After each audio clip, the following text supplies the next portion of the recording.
ਵੇਖਣ ਨੂੰ ਲੱਗਦਾ ਸਾਦਾ ਏ, ਪਰ ਇਸ਼ਕ ਬੜਾ ਈ ਡਾਢਾ ਏ।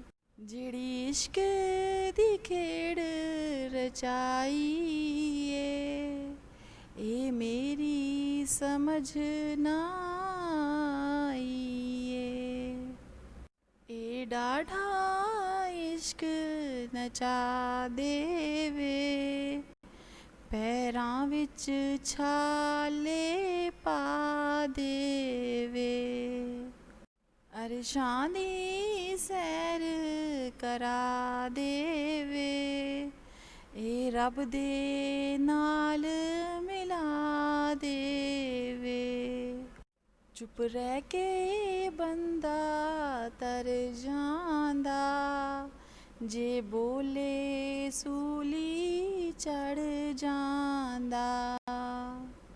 ਜਿਹੜਾ ਇਸ਼ਕ ਸਮੁੰਦਰ ਵੜ ਜਾਂਦਾ, ਉਹ ਜੀਂਦਾ ਵਸਦਾ ਮਰ ਜਾਂਦਾ। ਐਸ ਇਸ਼ਕ ਤੋਂ ਕੋਈ ਵੀ ਬਚਿਆ ਨਹੀਂ, ਪਰ ਹਰ ਇੱਕ ਵਿੱਚ ਇਹ ਰਚਿਆ ਨਹੀਂ।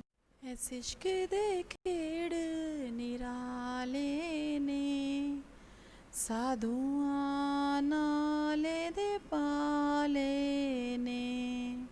ਇਹ ਰਾਤਾਂ ਨੂੰ ਵੀ ਜਗਾ ਦੇਵੇ, ਅੱਖੀਆਂ ਵਿੱਚ ਜੜੀਆਂ ਲਾ ਦੇਵੇ।